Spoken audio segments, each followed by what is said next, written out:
Good morning, it's Judges Jules, and I've got my friend with me again, Simon. How are you, mate? How was the weekend? Very good, very busy, very good, mate. Yeah, all good. How are you? Yeah, to be honest, I'm a bit surprised from the weekend. I've got some Jules. I think I might have a horse that's a Group 1 filly going forwards, and I think I might have a horse that could win next year's Ladbroke. So to go from the jumps to the flat, I didn't think I'd be doing that this weekend. I think you might be right on both scores there, mate. Right, so we'll get stuck into it then. So I'm going to do the first one. So I think we both looked at this particular race, the 12:40 at Newmarket on Saturday. It was won by, it's going to be my jewel, the bleedingly obvious, Star of Mystery, but it's the way it won for me. This filly, she was absolutely punted off the boards, and she won like she should have done as well. She won easily by 4 lengths, and back in third was a horse called Unbreak My Heart. So she got beat 8 lengths, but on her previous start, she wasn't beaten by, I think it's Relief Rally, who came second at Royal Ascot. So I thought, that's some performance. The way she did it as well, she went to the front and never looked like getting beaten. And this outfit tend to have a good one going forwards. And I think she's run over 6.5 already as a 2-year-old. I think she will get a mile. I think she could be a Guineas filly next season, but she certainly should be running in Group 2, Group 1 races later on as a 2-year-old. I think she's very good. So my very first one is Star of Mystery. Yeah, and ironically, I've got one in this race, and it's for the kind of the angle that you've got. I want to eye-catch Cry Fiction, who was second for Johnny Portman. Now, the horse had only ever run once and won once. Bearing in mind this is a listed race, very inexperienced filly. And she's come here, and with the exception of Star of Mystery, I'll come to her, as sluiced it, beat the others easily, and was ridden on the slowest part of the track. I thought it was an exceptional performance in listed company. Now, let's be very clear. Star of Mystery is one of the best that Godolphin have got, if not the best. And the interesting thing is, it was very strange with Charlie Appleby, although he did have a winner with Kamari in the race we looked at. He, less of that, the better. He has had a dreadful, wretched time with his older horses, but kept going with the 2-year-old surprisingly well. So when people have been saying, oh, the Appleby yard's out of form, they should have been qualifying it with the older horses seem out of form. But Star of Mystery has, well, I mean, to say won easily. Now, the interesting thing is now, the noise is being made after this race, Judge, was that Star of Mystery is going straight into Group 1 company. Right. Now, I think she'll be competitive in Group 1 company. That's how highly that performance was sensational. Now let's look at Cry Fiction. Small yard in Lambourne, cheaply bought horse. What does Portman do now? Does he stay at listed level, or does he look at a Group 3 somewhere, or whatever he does? I still think Cry Fiction is going to be underrated and is going to be slightly forgotten about. But you know, the form book doesn't lie. Unbreak My Heart of Clive Cox's is a useful horse. Indispensable is a useful horse. Point of Attack is a useful. I'd argue all these horses are listed class and beaten them all by at least 4 lengths. Yeah. And I think this is a classic horse to be underrated. These are the ones we're looking for. Get Cry Fiction in your tracker. She'll be underrated next time. But at listed or Group 3 level, I think she can easily reward our support. So Cry Fiction, capital letters. For the same reasons you like Star of Mystery, I like Cry Fiction next time out. Yeah, I think she would definitely be under bet, if you like, on her next start, just because of the stable and everything. I agree with you.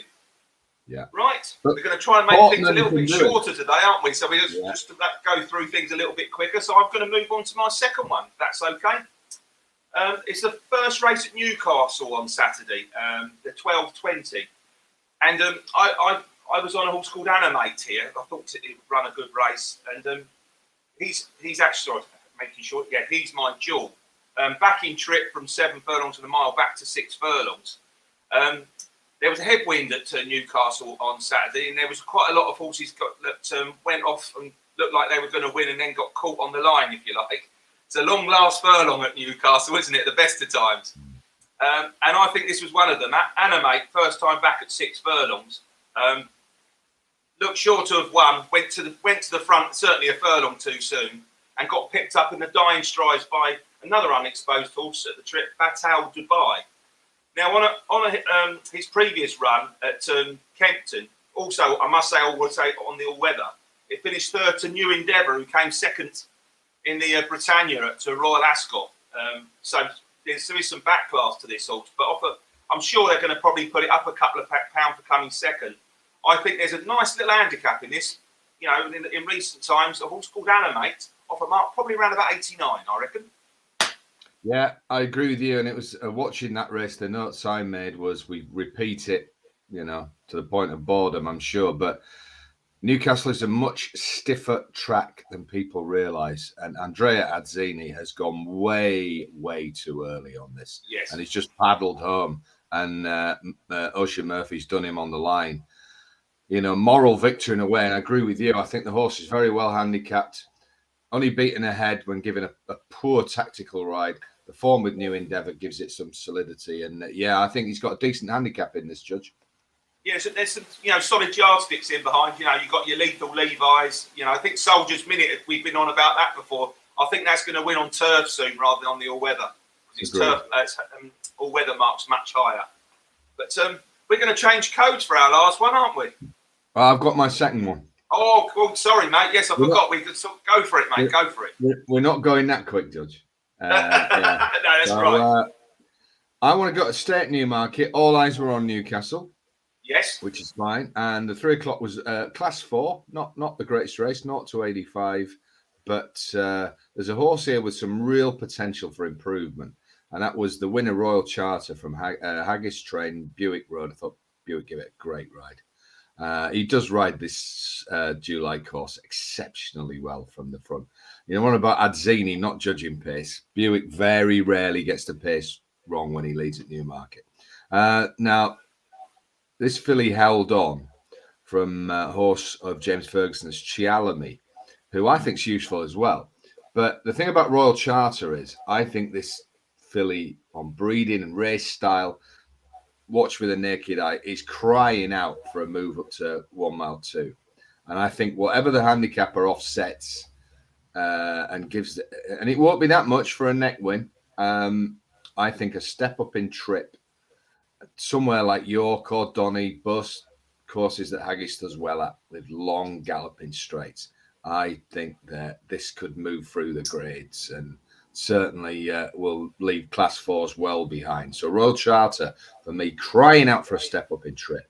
I'm sure he'll target, like I say, a Donny or a York. And yeah, I think this could be a filly going places. So that's Royal Charter for me, who won the 3 o'clock at Newmarket on Saturday.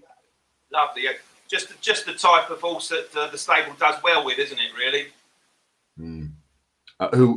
And he's brilliant with these 3-year-old fillies and 4-year-old fillies. Yeah, absolutely. You can see them and Stouty are the best for getting improvement out of them. Absolutely. Yeah, good performance, wasn't it? Really. So yeah, I can see your logic with that one. You sort of horse you can see running the sequence up actually as well, isn't it? Very much so. Especially when you don't win far, the handicapper can't sort of put up too much. And what can he do? What can he do after that? Yeah, exactly. Not much. Absolutely. Yeah, good one, mate. I'm going to change code for my final one. I think we've got a bit of we're both following sort of different, the same horse, but through different strands, if you like. There was the Summer Cup Handicap Chase at Uttoxeter. I didn't think I'd be watching this on Sunday, but one horse really caught my eye. A horse, it's not going to be easy to say, Kinondo Quito. Well, this was some performance. The horse nearly fell over about 3 times. And you know, the last mistake was at the third last, and I thought that's the horse finished. It can't come anywhere now. It's got beaten 3 lengths at the line. It's an incredible performance, and obviously a valuable handicap, 39,000. And this horse at the start of the season, it's only run 9 times over fences. It's not very, not very exposed horse. It's really improving. It's only had 9 starts, like I say, over fences and 5 over hurdles. But it started first time out this year in a handicap off a mark of 107 on the 31st of July. So this time last year. And in my opinion, off a mark of 145, it's a moral victor in this race. And I can't help thinking there's a big handicap in this. And if it can sort its jumping out, 9 times out of 10 as well, when you look at the old Hennessy meeting, the Ladbroke meeting now, I think it is, they don't often run on soft ground these days, do they? They seem to be getting drier winters, and they run on good to soft ground because it does look better on better ground.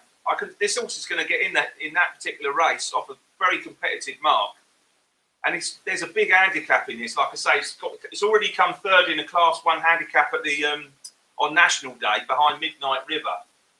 And so it's well up to winning again. And it also travels so well, but only just does enough. It's another one of these horses, because it doesn't win far, the handicapper can't bung him up too far.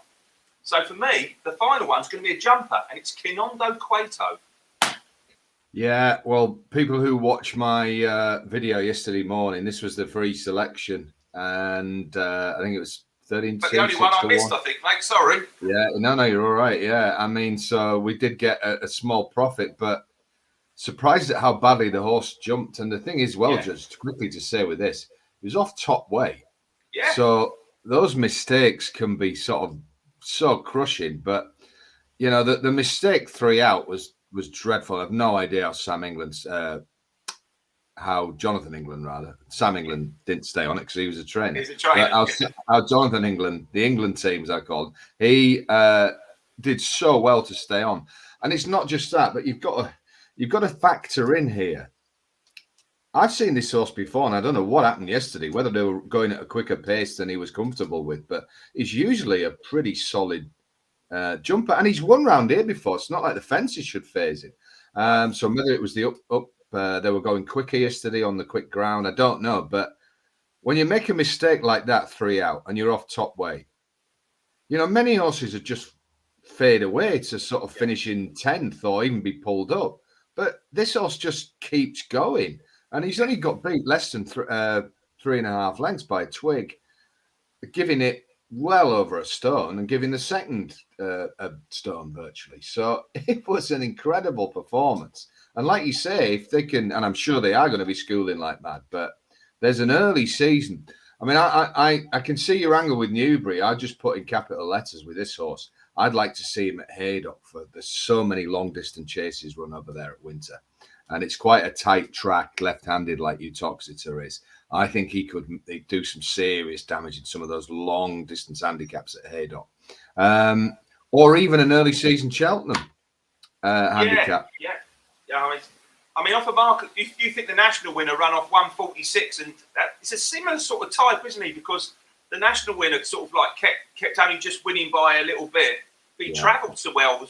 On the bridle, this horse travels really nicely. Yeah, probably too well sometimes. He's got a lovely way about him. Yeah, very exciting. And he's only 7. There's a lot to come. I mean, I could really see this horse winning another big handicap before the season's out. There's a big race in this for sure. Yeah. I mean, something like the Yorkshire or the Grimthorpe, maybe at Doncaster. You can see that, grind up the straight. They often run on good ground there in the summer as well. Sorry, in the winter. I think this.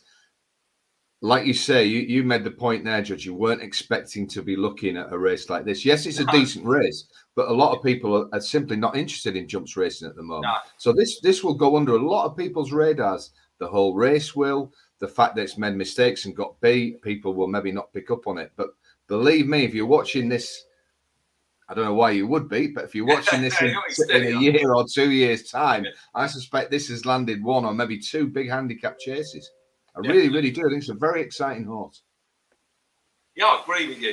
Well, I think that's everything covered, mate, isn't it? So roll on to it's not such a big week of racing this week, is it? So a bit quieter. Yeah, not too bad. Not too bad. And just very, very quickly before we go, anybody must go to my channel tonight at 6 p.m. You'll see a political betting special with the mighty George Galloway. So that's all done. We're ready to release that. We're very excited. We've not had a lot of sleep. Look forward to watching that. Looking forward to that, mate. And then we'll be back Friday looking at a big Saturday race. We will be, mate. I won't be here for Judges' Duels next Monday, though, because unfortunately I'll be away. So it's a rare escape for me. But we'll see you in 2 weeks. The race for Saturday. Yeah, brilliant. Right. Have a good week, mate. And be lucky all. Exactly.